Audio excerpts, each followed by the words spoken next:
जय माता दी। नवरात्र में क्यों बोए जाते हैं जौ, क्या है इनका धार्मिक महत्व?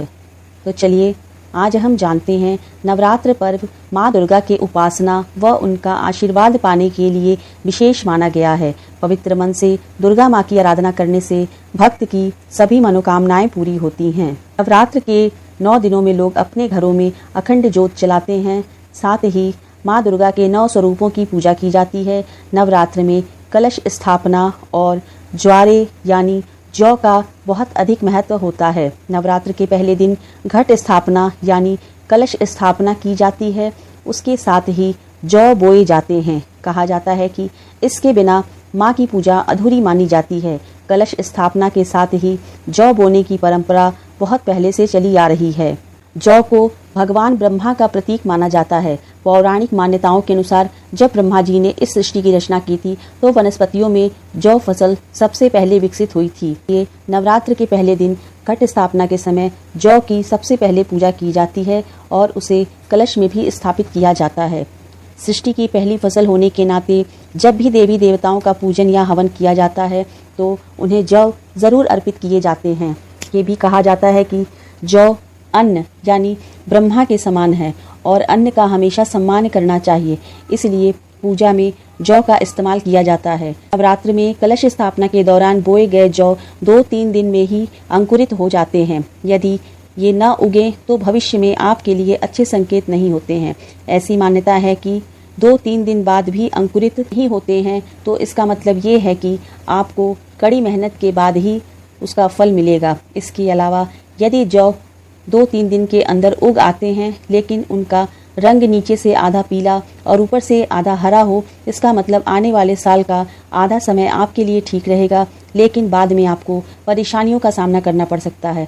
यदि आपका बोया हुआ जौ सफ़ेद या हरे रंग में उगता है तो ये बहुत ही शुभ संकेत माना जाता है। इसका मतलब ये होता है कि आपके द्वारा की गई पूजा सफल हुई है। आने वाला पूरा साल आपके लिए खुशियों भरा होता है। संकेत ये भी माना जाता है कि नवरात्र के 2 या 3 दिन जौ के रूप में अंकुरित होके जो जौ निकलता है वो साक्षात माता रानी दर्शन देती हैं, यह भी माना जाता है। रात्रि में कलश और घट स्थापना के साथ ही एक घट में ज्वारे अर्थात जौ या गेहूं बोए जाते हैं। ये माँ दुर्गा को बहुत पसंद है। इसका क्या रहस्य है, इसके बारे में चलिए जानते हैं। नवरात्रि में कलश के सामने एक मिट्टी के पात्र में मिट्टी में जौ या गेहूं को बोया जाता है और इसका भी पूजन किया जाता है। बाद में 9 दिनों के बाद जब ज्वारे उग जाते हैं तो उसके बाद उनका नदी में विसर्जन किया जाता है। ज्वारे को जयंती और अन्नपूर्णा देवी माना जाता है। माता के साथ जयंती और अन्नपूर्णा देवी की भी पूजा जरूरी होती है। मान्यता है कि ज्वारे के रूप में माता रानी साक्षात दर्शन देती हैं, इसलिए भी ज्वारे बोए जाते हैं। मान्यता है कि सृष्टि के प्रारंभ में सबसे पहली फसल जौ ही है। इसे पूर्ण फसल भी कहा जाता है। जौ या गेहूं अन्न है और हिंदू शास्त्रों में अन्न को ब्रह्मा माना जाता है, इसलिए भी नवरात्रि में इसकी पूजा की जाती है। जब भी देवी या देवताओं का हवन किया जाता है तो उसमें भी जौ का बहुत महत्व होता है। जौ बोने से वर्षा, फसल और व्यक्ति के भविष्य का अनुमान भी लगाया जाता है। कहते हैं कि जौ उचित आकार और लंबाई में नहीं उगे तो उस वर्ष कम वर्षा होती है और फसल भी कम होती है। इसे भविष्य पर असर पड़ता है। बोए गए जौ के रंग से भी शुभ अशुभ संकेत मिलते हैं। मान्यता है कि यदि जौ के ऊपर का हिस्सा आधा हरा हो और नीचे से आधा हिस्सा पीला हो तो इसका आशय यह है कि आने वाले साल में आधा समय अच्छा होगा और आधा समय कठिनाइयों से भरा होता है।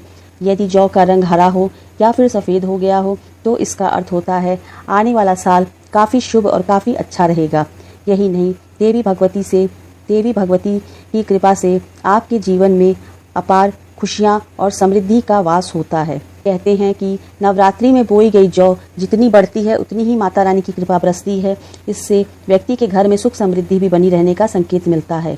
मान्यता है कि यदि जौ के अंकुर 2 से 3 दिन में आते हैं तो ये बेहद शुभ माने जाते हैं और यदि जौ नवरात्रि समाप्त होने तक जौ न उगे तो यह अच्छा नहीं माना जाता है।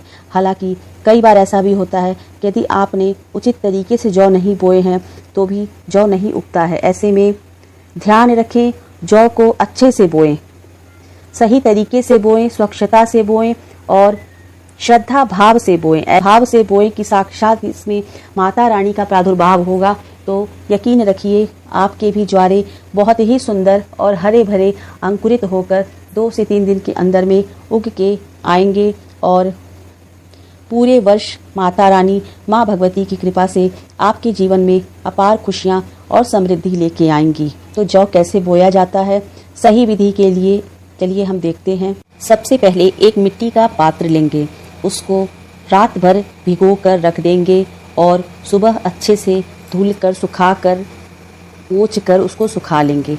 ये हम साफ बालू छलनी से छान कर रख लेंगे और जौ को साफ कर लेंगे। आपको जितना जौ बोना है, ये अष्टदल कमल बना लेंगे जहाँ पे हमको जौ स्थापित करना है।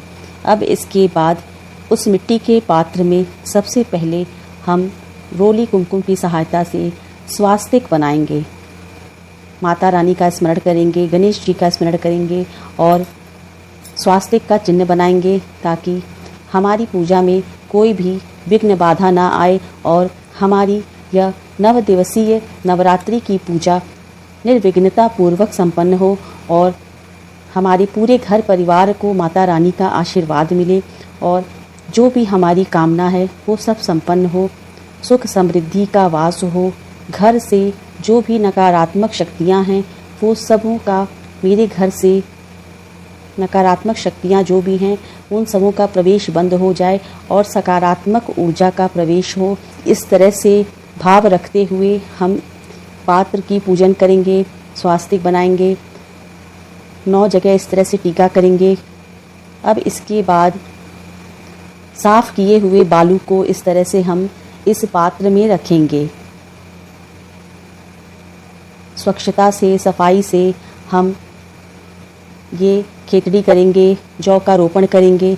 स्वच्छता का विशेष ध्यान दिया जाता है नवरात्रि पूजन में, क्योंकि माता रानी स्वच्छता जहाँ पे रहती है, जहाँ पे साफ सफाई रहती है, वहीं पे माता रानी बहुत प्रसन्नता पूर्वक निवास करती हैं और अपना आशीर्वाद भी माता रानी अतिशीघ्र देती हैं। इस तरह से देखिए हम बालू को और जौ को मिला देंगे।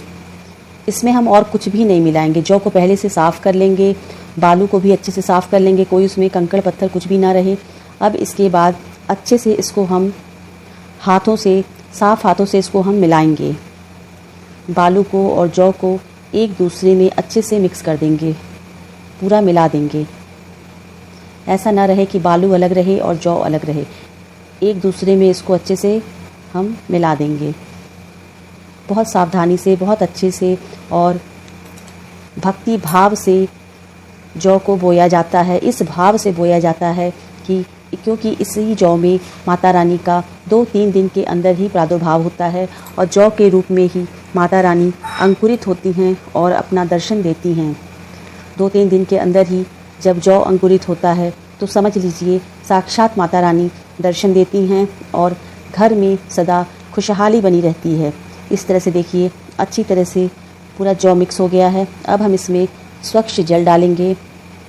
इस जल में थोड़ा सा गंगा जल मिला हुआ है, अच्छे से जल डाल के पूरा मिक्स कर देंगे। जितना जल की आवश्यकता है उतना ही डालेंगे, ना बहुत ज़्यादा ना कम। जितनी आवश्यकता है उतना ही जल हम इसमें डालेंगे और प्रतिदिन जल का छिड़काव करते रहेंगे, जिससे हमारा जौ हरा भरा और बहुत ही सुंदर उग कर आए और माता रानी का हमारे पूरे परिवार पर आशीर्वाद बना रहे।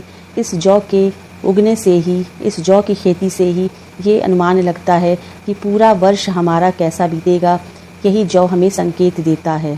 तो दोस्तों, यही सही विधि है नवरात्रि में जौ रोपण की, जौ बोने की। आप इसी तरह से जौ को बोएं तो देखिएगा बहुत ही सुंदर और हरा भरा जौ नवरात्रि में उगेगा और पूरा वर्ष आपका सुख समृद्धि और सौभाग्य लेकर आएगा।